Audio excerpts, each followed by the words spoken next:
RCN. Le son de la différence.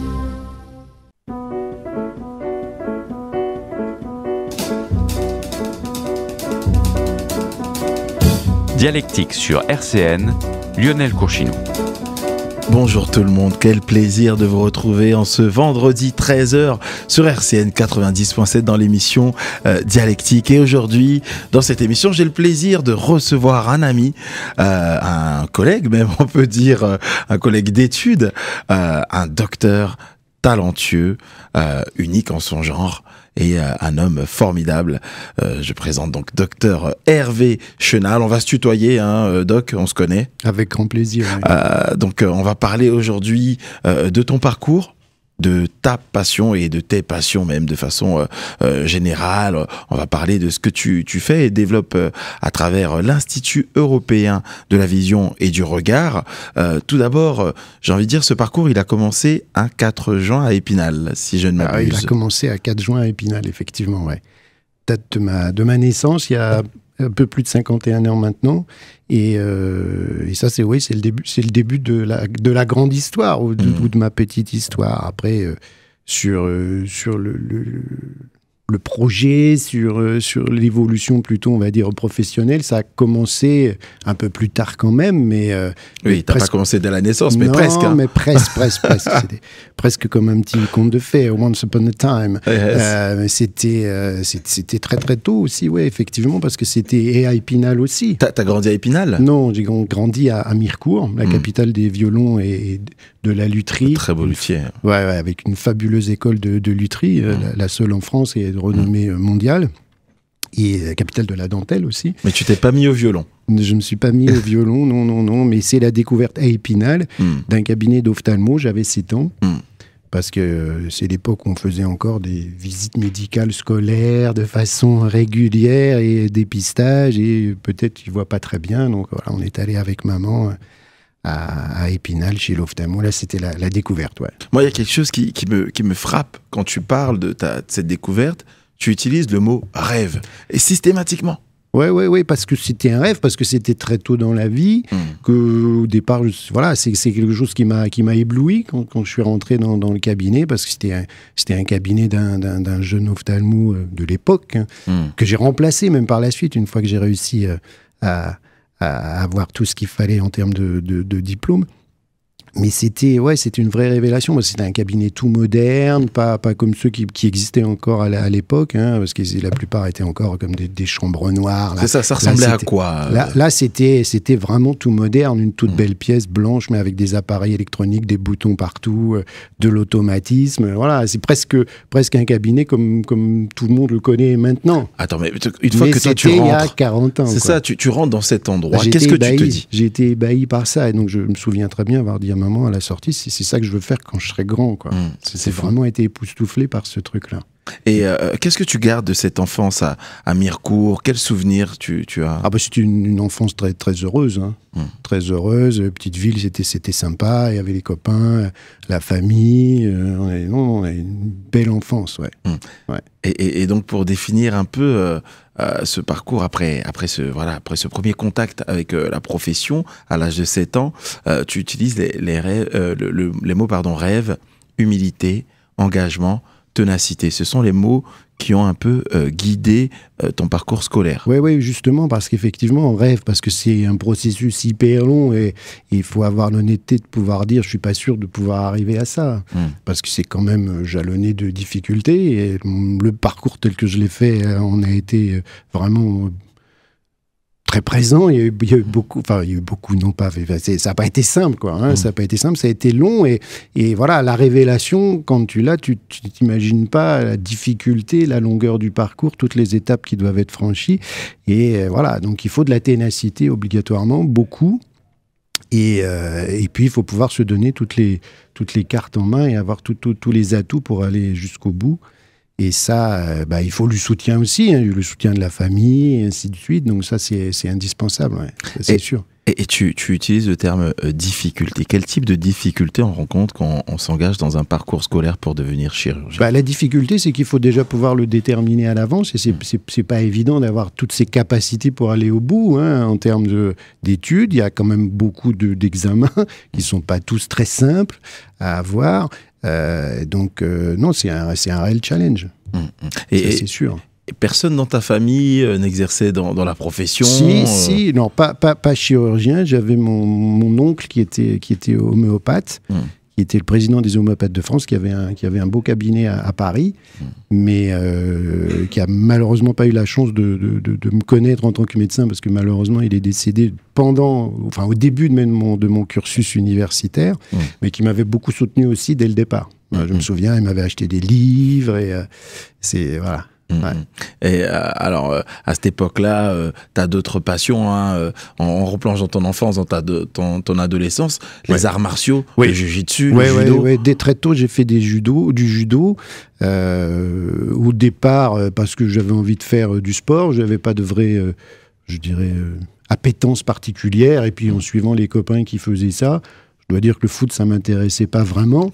Et voilà, donc c'est vraiment un sport que j'ai bien aimé. Je suis allé jusqu'à ma ceinture noire. Et j'ai fait aussi un peu de jiu-jitsu à la fin. Et c'est une très belle école aussi de vie, d'humilité, hein, on revient à ça, hein, d'humilité, de raison et de comportement, parce que ça, c'est important aussi, de pouvoir canaliser ses forces et pouvoir les positionner quand c'est nécessaire. Et avec quelques trophées glanés. Oui, quelques trophées glanés, évidemment, un tout petit peu, dans les championnats régionaux. Voilà, là aussi, c'était à un niveau, en toute humilité, de base. En tout cas, des victoires qui s'enchaînent un peu comme pour accompagner tes études, donc dans cette formation en médecine générale, et ensuite un cursus spécialité chirurgicale. Alors c'est vrai que ça a fait partie des difficultés un peu de la formation, c'est que la première fois où j'ai passé l'internat, j'ai pas été suffisamment bien classé, toujours dans l'objectif d'avoir un poste de chirurgie et d'ophtalmo. Donc je me souviens très bien avoir rempli, il y avait toute une énorme grille de choix multiples qui était, une fois que tu avais passé l'examen, qu'il y avait le classement pour que les gens choisissent.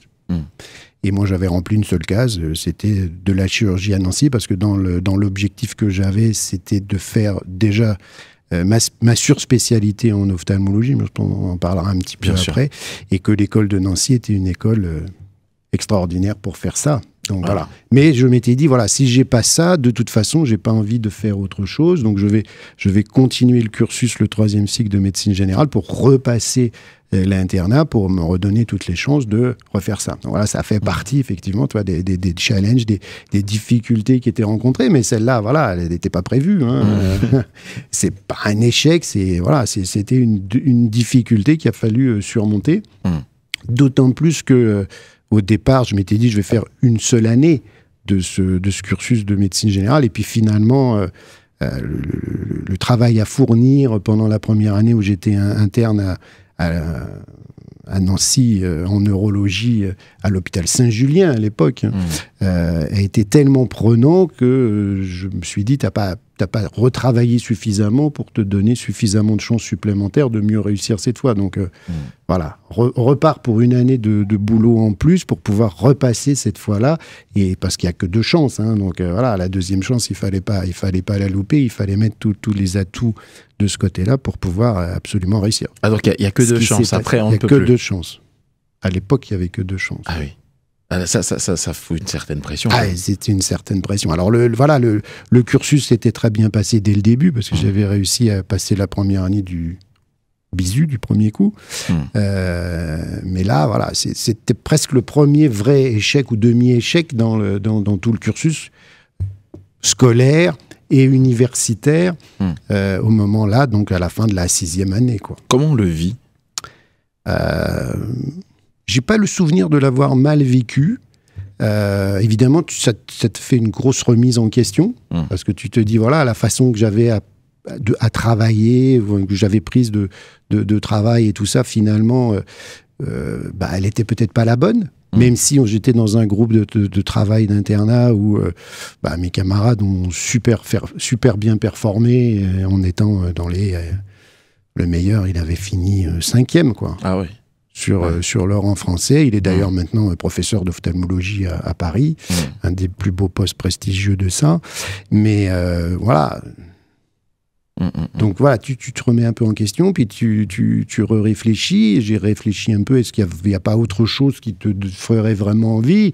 Et ça, très rapidement, la réponse a été non, c'est vraiment donc, ça. Il y a eu donc, le doute, mais qui n'a pas duré. Ouais, non, ça n'a pas duré. Ça n'a pas duré parce que c'était vraiment l'objectif qui datait. L'objectif qui datait avait vraiment... il restait, quoi. Restait. Alors j'avais aussi, pendant le cursus... passé du temps dans les services d'ophtalmo de Nancy. J'avais été quand même voir un peu ailleurs s'il pouvait y avoir d'autres choses qui me plaisaient ou pas, mais j'avais pas trouvé d'autres spécialités qui m'auraient vraiment plu. Et puis à côté de ça, je m'étais dit voilà, si vraiment c'est l'étape et la marche est un peu trop grande, la médecine générale c'est une très très belle vocation aussi, donc je perds pas de temps à faire au moins une année de médecine générale. L'histoire a fait que j'en ai fait une deuxième. J'ai fait des remplacements en médecine générale avant de repasser l'internat. Et pour en revenir à la question, tu me disais, c'est pas ce moment-là où j'ai le plus de difficultés à vivre. C'est surtout au moment où j'ai repassé la deuxième fois l'internat, où là, les conditions étaient très très très compliquées parce que c'était une année de transition. Où les cursus en termes avaient été rallongés d'un semestre, et donc on ne savait même pas, le jour où on a commencé l'examen sur 2 jours d'internat à Paris, on ne savait même pas si on avait le droit de concourir. On nous a dit, oui, on n'a pas reçu d'informations supplémentaires, donc on vous laisse le droit de concourir, on ne sait pas si vous serez corrigé, on ne sait pas si vous serez classé. Parce que les conditions d'examen avaient changé sur la maquette de 3e cycle de médecine générale, et donc ça ne pouvait pas obligatoirement s'articuler selon la législation de l'époque. Ça, c'était un peu compliqué. Et donc, l'attente jusqu'au résultat, là, c'était une période un peu difficile. Ouais. En tout cas, tu as pu braver tout ça, parce qu'est venu le doctorat en ophtalmologie, oui. Et la soutenance avec une thèse ayant pour titre « Étude anatomique des orifices excréteurs de la glande lacrymale chez l'homme ». C'est très précis. C'est extrêmement précis, et ça c'est pareil, je suis assez fier, et je remercie encore le professeur Jean-Luc Georges de m'avoir donné la chance de pouvoir faire une thèse d'anatomie, parce que je pense pour quelqu'un qui veut et qui est chirurgien, c'est quand même un vrai honneur d'avoir une thèse d'anatomie. Et en plus, voilà, c'était un beau travail, un beau challenge aussi à faire, parce qu'il y avait de l'étude anatomique sur cadavres, donc il a fallu travailler avec le laboratoire d'anatomie de la faculté. Ils m'ont ouvert aussi toute leur bibliothèque où il y a vraiment des manuels exceptionnels, des vieux précis d'anatomie de plusieurs siècles qui conservent. Donc ça a été vraiment une recherche bibliographique intéressante. Ça a été aussi des travaux de dissection pas toujours simples, et puis aussi de pouvoir réintégrer tout ça dans une approche plus clinique et moderne. C'est vrai que toi t'en parles avec en toute décontraction, hein, mais travailler sur un cadavre la première fois, qu'est-ce que ça fait? On fait souvent abstraction de l'état de cadavre, hein. En plus, honnêtement, c'était une tête ou une demi-tête, hein. C'était pas le cadavre entier, parce qu'il vraiment tout sert. Donc on sectionne, c'est ça? Ouais. Parce que je pense que nous, le grand public, on ne sait pas comment ça se passe. Chaque membre peut servir à plusieurs usages, à plusieurs travaux, donc ouais. Et donc oui, ça se passe. La première fois, en tout cas, on fait abstraction du contexte et on travaille. Il faut le faire. Alors, moi, j'avais déjà passé beaucoup de temps justement dans le laboratoire d'anatomie, parce que c'était quelque chose qui m'intéressait. Donc, la première fois où tu rentres dans le laboratoire, on s'habitue à tout, et voilà. Et justement, cette première fois, elle est comment alors? La première fois, c'est comme toutes les premières fois, c'est extrêmement impressionnant. Mais comme la première fois où tu fais une intervention, la première fois où tu fais ton intervention en solo tout seul, où t'as pas quelqu'un à côté qui peut te secourir ou qui te tient un peu encore les mains. Donc ouais, non, mais ça fait partie des étapes naturelles de l'apprentissage d'un chirurgien. Alors, pour nos auditeurs, je suis sûr qu'ils sont très curieux. Comment s'est passée ta première fois? Qu'est-ce que tu as ressenti la première fois en solo? Alors en solo, c'est une grosse pression, hein. Ça c'est évident au départ, c'est une grosse pression, mais si la formation est bonne et que tu as pu avoir une formation dans les bonnes conditions, ben on te lâche pas comme ça pour que tu puisses faire n'importe quoi. Donc non, si les gens te font suffisamment confiance pour dire ouais, on pense qu'il est prêt pour faire ça tout seul, tu dis bon, je peux l'assumer, mais ouais. Quand tu as fini et que ça s'est bien passé, tu es soulagé. Hein. C'est quand même les premières fois, pour chaque première intervention, c'est un vrai stress. Évident. Et pourtant, chirurgien, c'est encore l'un des métiers qui fait le plus rêver. Oui, sûrement, je pense, ouais. Ouais. Il y a plein d'autres, hein, animateurs radio aussi. je pense que chirurgien c'est beaucoup de stress aussi. Et je salue, et aussi aviateur, je salue notre ami on lui fait un grand coucou, Fournier qui doit nous écouter en ce moment. Je pense que c'est probablement, à toute proportion gardée, probablement le même stress et les mêmes responsabilités quand on lui a dit écoute, tu peux faire ton premier vol solo, et puis voilà. Mais c'est parce que derrière ça, tu as toute la formation, tu as toutes les étapes que tu as passées, tout ce qu'on a pu te faire apprendre, tout ce qu'on a pu observer de ta façon de travailler, de ta façon d'agir, pour qu'on puisse dire ok, on prend probablement pas trop de risques à le laisser faire ça tout seul. Ouais, et puis on se dit on va le regarder faire, tout comme Jaden Smith dans le morceau qu'on va écouter tout de suite qui s'appelle Watch Me. 13h, 14h, Dialectique sur RCN, Lionel Courchinou. Et on a fait le plein d'énergie avec Jaden Smith, un morceau multivitaminé, un Watch Me sur RCN 90.7. On est dans Dialectique. Oui, Watch Me, bien sûr. Hervé qui me fait le signe du regard. Le morceau n'est pas choisi au hasard, bien sûr, parce qu'on parle du docteur Chenal. On parle aussi de l'Institut européen de la vision et du regard. On parle de l'importance du regard. On va développer d'ailleurs. Comment ça s'est passé, cette rencontre avec le docteur Étienne Haché pour la création de cet institut? Ouais, alors ça, c'est aussi une belle rencontre, en sachant qu'on a, on peut le dire, une génération de différence entre Étienne et moi, et qu'il avait déjà une énorme activité et une énorme renommée. Et moi, j'étais le petit chirurgien qui commençait avec une activité quand même un peu spécifique, mais on a tout de suite compris tous les deux qu'il y avait une réelle synergie dans les activités. Lui, sur la partie de chirurgie réfractive, les lasers, les compensations de défauts de correction, les chirurgies de cataracte, des greffes de cornée, tout ce qui peut être plus ou moins compliqué. Et moi, toute la partie d'oculoplastie. Donc, on a vite compris qu'il y avait une réelle synergie là-dedans. Et donc, naturellement, les choses se sont faites. En disant, oui, il faut monter une structure qui permette de traiter, lui, la vision, et puis moi le regard en tant que chirurgien oculoplasticien.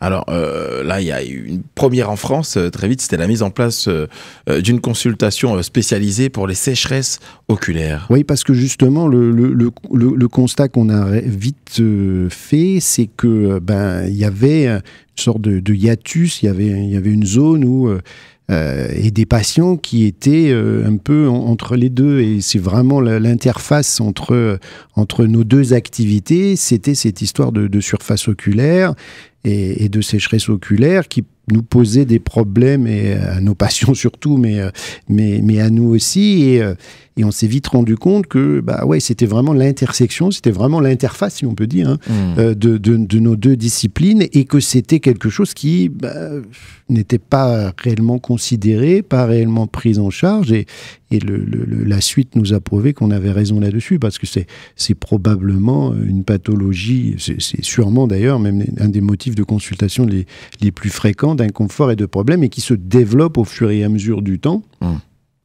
Et sur une prise en charge qu'on peut maintenant, je dirais, déclarer comme étant véritablement bien prise en charge, à la fois en termes de diagnostic et de traitement, même si on n'a pas encore de de traitements révolutionnaires qui permettent de dire, voilà, on vous a guéri de votre sécheresse oculaire, mais on a une réelle prise en charge, multiple maintenant, mais qui permet de véritablement soulager les patients, et puis les faire progresser, et ça c'est important. Alors pas de révolution, mais quand même pionnier de l'IPL, la lumière pulsée. Qu'est-ce que oui, c'est? alors la lumière pulsée, c'est probablement le plus grand progrès dans le traitement de la sécheresse oculaire depuis plusieurs années, et parce que ça permet justement d'améliorer les capacités de production de larmes et surtout d'enlever tous ces facteurs inflammatoires, irritatifs dont on peut maintenant bien faire les diagnostics, qui permet d'avoir un meilleur état global de fonctionnement en fait du système lacrymal, si on peut simplifier, sous l'effet de forts impacts de lumière. Comme le font les dermatologues. D'ailleurs, c'est une technologie qui est dérivée des traitements de dermatologie que les dermatos font pour des histoires de rosacée. Rosacée étant par exemple une pathologie vraiment frontière, puisqu'il y a des formes ophtalmologiques, des formes dermatos, des formes qui sont combinées. Et d'ailleurs, pour la petite histoire, mon ami le docteur Rolando Toyos, aux États-Unis, c'est lui le pionnier de la lumière pulsée, a justement fait cette découverte de l'intérêt et de l'effet de soulagement et les bienfaits de la lumière pulsée sur des patients qu'il avait en commun avec sa femme, qui était dermatologue. Donc sa femme traitait une partie de sa patientèle pour des histoires de rosacée, dermato, voilà, et ces patients-là revenaient en lui disant, bah, depuis que j'ai eu ces traitements, eh bien, je souffre moins de ma sécheresse oculaire. Ça, c'est le début de la réflexion qu'il a eue et du développement de la technologie, avec des appareils maintenant qui sont spécifiquement dédiés à l'usage ophtalmo de sécheresse oculaire, alors qu'ils étaient à la base faits vraiment pour des traitements dermatologiques de la face, essentiellement. Là, vous avez vous êtes inspiré un peu comme on va y revenir hein, dans certaines techniques, on s'inspire de ce qui fonctionne pour l'adapter à un autre domaine qui n'est pas si éloigné au final. Oui, bah, c'est-à-dire que je pense que ça fait partie de ces belles découvertes qui sont assez fréquentes en médecine, où on se rend compte que bah voilà, un traitement, une formule, une phase de quelque chose fonctionne aussi pour autre chose, même si c'était pas prévu à l'avance. Et là, il faut quand même dire que les ophtalmos sont souvent justement des pionniers dans les phases de mise en place d'innovation qui sont parfois même, comme on le dit, disruptives. Je pense par exemple à la toxine botulique. La toxine botulique dont les premiers usages ont été faits par des ophtalmologistes. Alors, on peut rappeler ce que c'est? Dans les années 70, la toxine botulique, c'est le Botox ou apparenté, si on ne veut pas déclarer de marque comme plein d'autres, qui est maintenant très largement popularisé et utilisé à des fins purement esthétiques, mais dont les premiers usages remontant au milieu des années 70 était purement ophtalmologique, parce que la toxine va relâcher l'action musculaire, et les premiers essais de toxines à usage médical ont été faits par un ophtalmo américain pour les strabismes très très forts des tout petits enfants.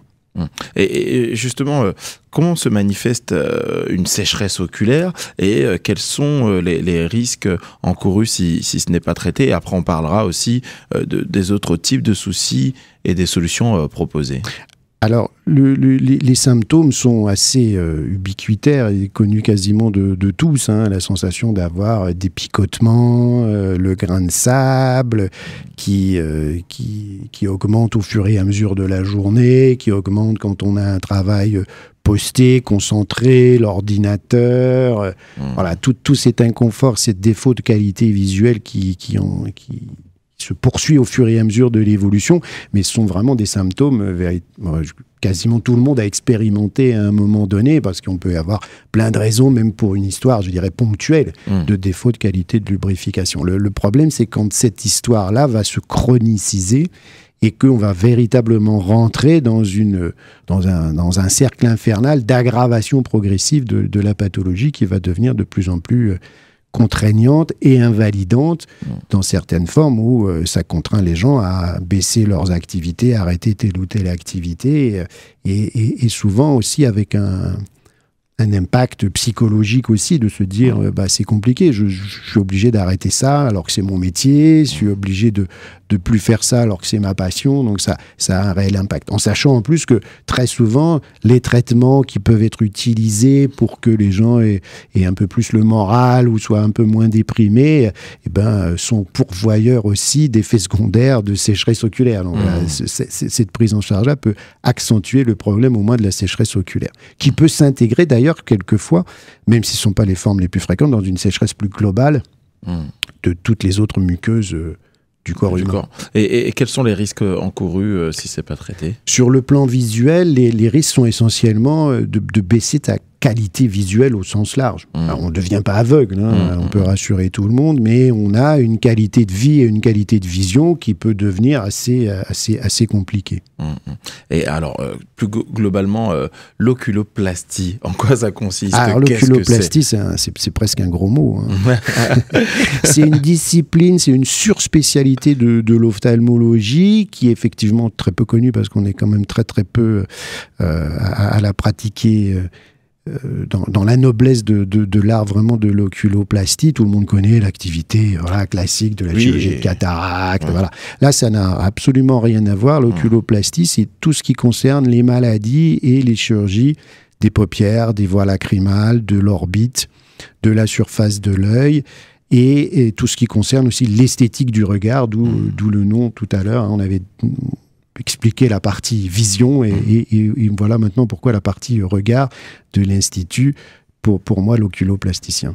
Aujourd'hui, quelle est, selon toi, l'importance des interventions chirurgicales dans notre société, autant pour les patients que pour leur vie sociale, quoi? Alors, l'activité de l'oculoplasticien, en fait, elle se divise en deux branches. Une branche qui est vraiment fonctionnelle, sur des malpositions de paupières, des tumeurs plus ou moins méchantes qui poussent, ou aux paupières, ou aux surfaces, ou dans l'orbite, des problèmes de larmoiement, des choses qui sont vraiment fonctionnelles et dont les gens peuvent être plus ou moins embêtés, avec des conséquences qui peuvent être plus ou moins graves selon la gravité de leur pathologie. Et puis il y a tout un pan qui correspond à une partie plus esthétique de la prise en charge du regard, sur des doléances effectivement d'amélioration esthétique qui peuvent être soit d'indication chirurgicale, soit d'indication plus médicale, avec, on en parlait un tout petit peu à l'instant sur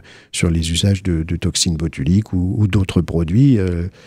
L'autre grande force de produit étant ceux archi-connus d'acide hyaluronique, dont d'ailleurs, c'est toujours aussi très intéressant, ce sont les ophtalmos qui ont utilisé en premier aussi les acides hyaluroniques, parce qu'ils servaient, et ils servent toujours d'ailleurs, et c'est comme ça qu'ils ont été développés, ces acides hyaluroniques, au départ, pour les chirurgies de cataracte.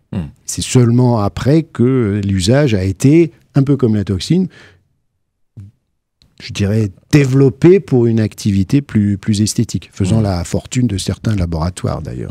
J'imagine bien. Tout à l'heure, tu mentionnais le fait que tu as pu, dans ton parcours, rencontrer pas mal de docteurs à l'étranger, des docteurs américains. Tu fais pas mal de congrès. Quels sont les objectifs et qu'est-ce qu'on y trouve? Oui, toujours. Alors, ces congrès médicaux, c'est toujours très, très important et intéressant pour la culture, pour les rencontres, pour l'apprentissage. Ça fait partie, de toute façon, ça doit faire partie de la culture même d'un médecin. C'est de la formation permanente. Pourquoi? Parce que tout évolue tout le temps. C'est ça. Donc il faut être absolument toujours au courant de tout ce qui se passe et avoir toujours même un œil sur ce qui se passe à côté de ce qu'on fait. Parce qu'on a bien compris que il y a plein de choses qui se développent partout et le médical est un monde hyper vaste et hyper en innovation permanente.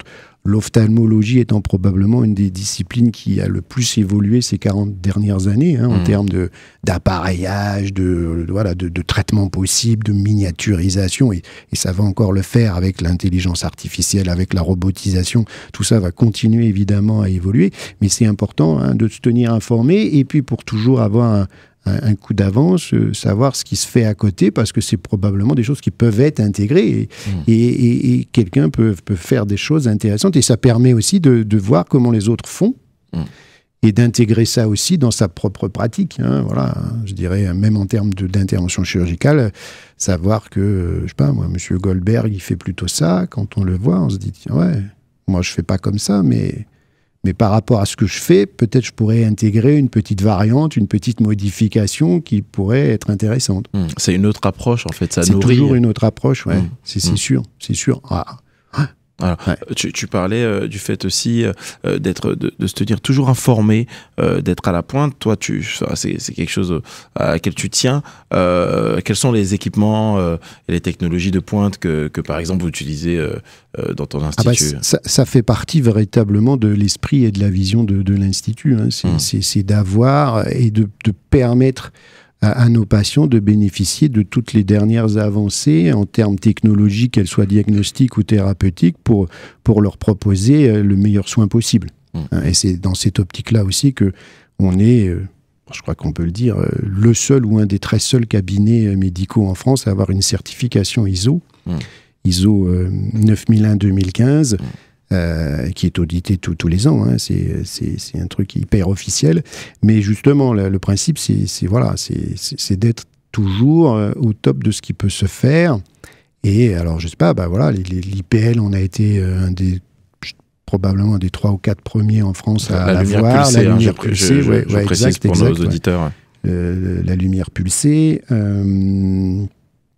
En termes de chirurgie réfractive, il y a les toutes dernières plateformes qui existent avec le laser le plus performant du marché, qui est en action depuis 1 an et demi maintenant. Et c'est sans arrêt. C'est du renouvellement et la remise à niveau du matériel, même de diagnostic. Ça, c'est permanent, ça. Ouais. Tout à l'heure, c'est vrai que je l'ai dit, hein, nous on se connaît un peu, donc moi j'ai déjà discuté avec toi, mais pour nos auditeurs, tu as utilisé des mots comme la toxine botulique, tout le monde connaît, enfin il me semble, hein, l'acide hyaluronique. Il y a certains soins esthétiques du visage que tu proposes. Est-ce que tu peux décrire en détail ce que c'est et puis expliquer un peu plus en profondeur comment ça agit? Est-ce que ce sont des injections? Est-ce que je te pose la question naïvement. On va faire. Oui, effectivement, on peut faire un peu de vulgarisation et de didactique. La grande différence entre la toxine botulique et l'acide hyaluronique, même si ce sont 2 produits qu'on injecte, ils ne fonctionnent pas du tout de la même façon. Pourquoi? Parce que l'impact et l'injection de la toxine botulique doit se faire essentiellement sur un muscle. Son activité va faire que le muscle va avoir moins de tonicité, moins de facilité à se contracter, va donc se relâcher un peu plus facilement, d'où les effets qui sont recherchés sur la relaxation musculaire, en particulier sur le traitement des rides de la face. Moins le muscle va se contracter, moins la peau qui est dessus va avoir tendance à bouger et à se flétrir. D'accord ? Sur la toxine, il y a 2-3 autres effets qui sont plus, on va dire, de systèmes neuro-végétatifs plus particuliers, qui servent aussi, par exemple, sur les hypersudations. Il n'y a pas de muscle, mais ça fonctionne aussi parce que ça a comme même cible la jonction, une des jonctions entre différents neurones. Ça, c'est très, très technique, ça. Et donc, l'action cible de la toxine botulique, c'est le muscle. Et l'action cible au niveau de l'acide hyaluronique, c'est plutôt la peau, la qualité de peau et redonner du volume. Donc, ça a une action, on va dire, plus mécanique, redonner du volume sur des zones où il y a du volume qui a été perdu et redonner ainsi un peu de tonicité à la peau.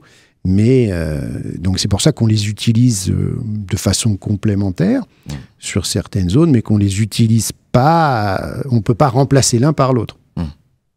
Alors, dernier terme barbare pour nos auditeurs, hein, je profite de ta présence pour qu'on puisse vulgariser. La radiofréquence fractionnée microablative. Oui, alors ça, ça aussi, c'est un gros mot. Hein. C'est une technique qui permet justement d'avoir un peu de relaxation des muscles et d'effet de contraction des tissus sous-cutanés. Et ça se fait quand même essentiellement au cabinet, avec une petite anesthésie de surface où on va faire apparaître des petits micro-courants électriques avec des micro-électrodes pour pouvoir avoir un effet très ciblé sur des zones qui se retrouvent, je dirais, très en surface, mais quand même un tout petit peu en profondeur au niveau de la peau. Comme peuvent le faire certains lasers aussi. Très bien, bah, écoute, je pense que c'est parfait. Hein, Je suis pas sûr que ce soit hyper clair. C'est très très clair, c'est clair. Et puis on va s'octroyer une petite pause musicale. Alors je t'ai demandé de choisir un morceau. Tu vas nous expliquer ce choix après. Alors le nom du groupe, hein, on va dire que c'est le champ lexical de ce que tu fais. The Cure avec A Forest. Jusqu'à 14h, Dialectique sur RCN. Et on est en direct sur RCN 90.7 avec le docteur Hervé Chenal de l'Institut européen de la vision et du regard. On parle ensemble de l'importance de la vision et du regard. On parle aussi de ton parcours, docteur.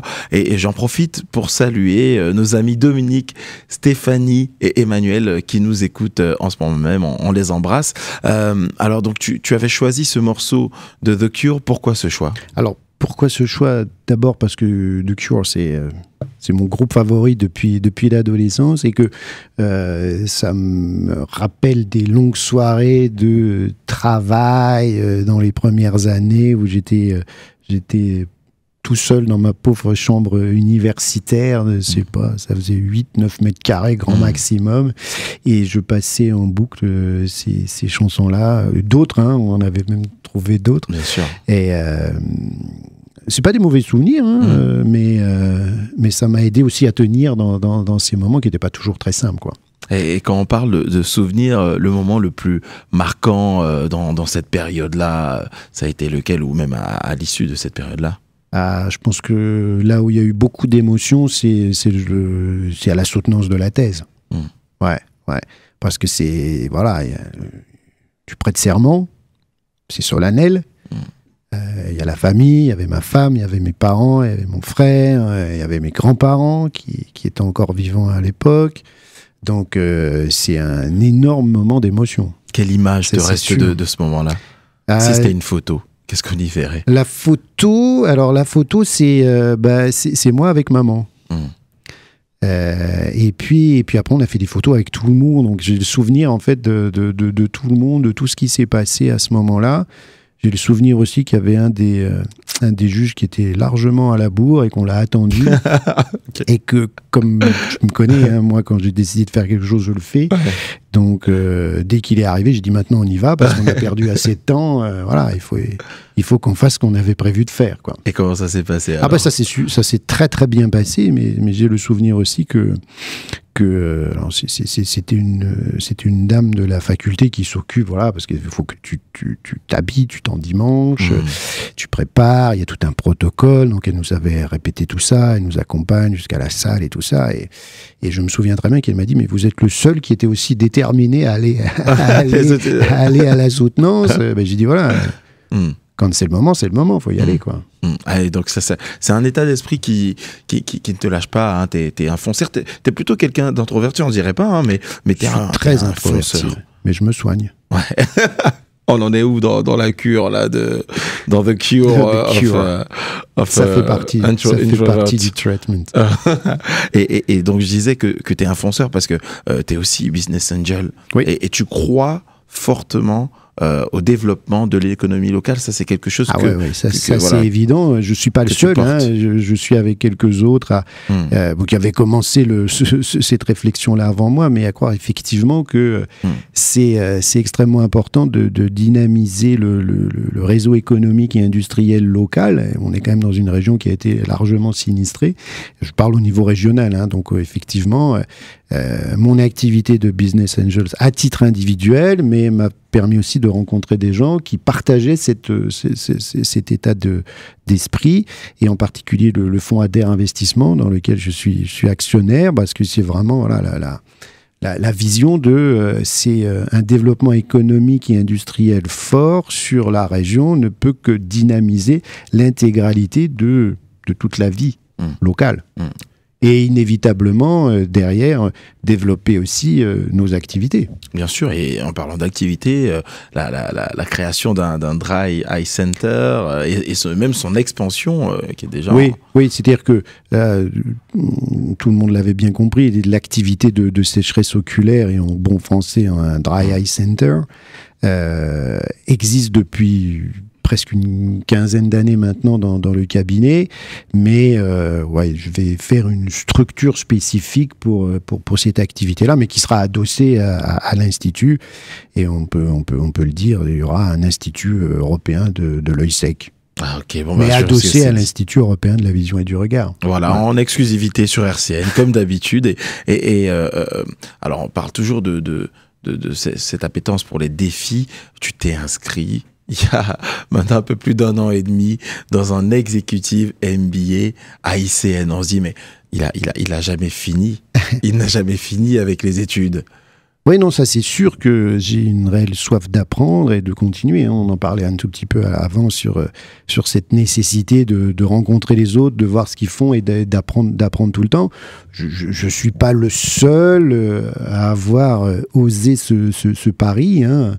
On en a salué quelques-uns. Je pense qu'il y en a quelques d'autres qui se reconnaîtront aussi. Et on les salue. Tous, évidemment.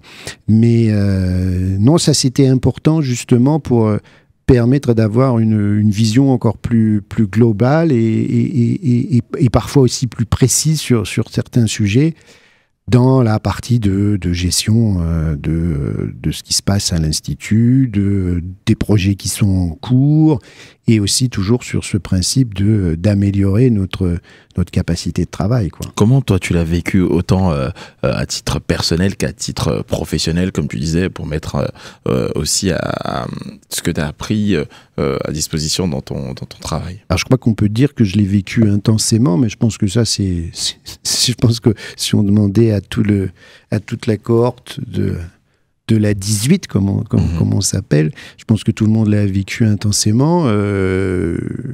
C'était une organisation compliquée à mettre en place, c'était beaucoup de sacrifices comme pour beaucoup. Je remercie d'ailleurs la famille, ma femme, mes filles pour on salue Eva qui nous écoute probablement, ouais. Et aussi tes deux filles. Ouais. Qui nous écoute probablement pas, parce que normalement elle devrait être un peu en cours. Ah bah si elle nous écoute, justement c'est un piège. Si elles réagissent, hop, la main dans le sac, vous n'êtes pas en cours. Ouais, elles sont assez malines pour pas tomber dans ce piège. Donc ça a demandé aussi beaucoup d'organisation, et beaucoup même au sein de l'Institut, avec les assistants, avec le secrétariat, beaucoup d'adaptation aussi. Donc il a fallu vraiment ça a impliqué beaucoup de personnes derrière moi, souvent à leur corps défendant. Et comme tu dis, tu as pu compter sur le soutien de ta famille, famille avec laquelle tu voyages, et d'ailleurs c'est quelque chose qui te passionne, ça aussi, les voyages. Oui, toute la famille adore voyager, de toute façon, mais là aussi c'est parce que ça permet de faire des rencontres, de voir, d'apprendre des autres cultures, d'apprendre des autres, enfin voilà, de s'ouvrir. Et pendant ces voyages, il y a une autre passion que tu développes, c'est celle de la photo. Ouais, je fais beaucoup de photos, et là on revient à la partie vision, regard et ophtalmologie de base, mais c'est une passion qui effectivement, j'ai beaucoup de copains ophtalmos qui sont passionnés effectivement de photos. De certains même qui sont très férus, qui font leur développement eux-mêmes, qui continuent à faire de l'argentique de façon très cardinal. Ah, c'est très très bien ça. Et puis, toi, il y a quelque chose aussi que tu fais de façon très cardinale, c'est la dégustation de whisky, de spiritueux. Et ça d'où te vient cette passion? Ah, ça, c'est une bonne question. C'est une passion qui est venue comme ça, petit à petit. Je pense aussi sur la soif de découverte, j'allais dire. Pas mal. Et alors, je sais que tu ambitionnes de créer un club de dégustation de whisky. Oui, ça c'est un projet qui était déjà dans les tuyaux avec mon très bon ami Elie, avant le Covid, qui a été, comme beaucoup d'autres projets, mis en stand-by, mais je pense qu'il faut absolument le remettre en route, ce projet-là. Toujours à consommer, toujours avec modération, et jamais avant une opération. Jamais. Et combien de personnes tu opères par an? Je dirais qu'en termes de gestes techniques, interventions, soins au cabinet, injections, je pratique entre 2000 et 2500 actes par an d'actes, on va dire, techniques, quoi. Alors, vu qu'on est sur RCN et c'est presque la fin de cette émission, déjà ça passe tellement vite, mon cher Hervé. Quand on est en bonne compagnie. C'est un plaisir partagé. Mes hommages. Alors, ta soif de défi, elle est inextinguible. Je sais qu'il y a un projet, peut-être un peu top secret, il y a un gros projet, un gros défi sur lequel tu es en train de travailler en ce moment même. Oui, et ça c'est un très très gros défi, mais vous en saurez pas plus. Peut-être. Ce sera l'objet peut-être d'une autre invitation. Alors là, les auditeurs vont me demander, on veut savoir, on va recevoir des messages. L'occasion de se revoir et d'en parler. Eh bien, ce sera avec grand plaisir. En tout cas, merci beaucoup Hervé d'avoir accepté cette invitation. Je rappelle que voilà, tu es à la tête de l'Institut européen de la vision et du regard. Comment on peut te contacter? Il y a un site internet, l'Institut européen de la vision et du regard. Il y a un numéro de téléphone, on peut trouver si on cherche. Bon, alors voilà, elle est ici sur votre moteur de recherche préféré sur Internet. Et puis Hervé, on va se quitter avec une chanson. C'est peut-être d'ailleurs ce que tu dis à tes patients quand ils arrivent. Je veux tes yeux. Et c'est signé Angèle. Au revoir, à la semaine prochaine. RCN, www.rcn-radio.org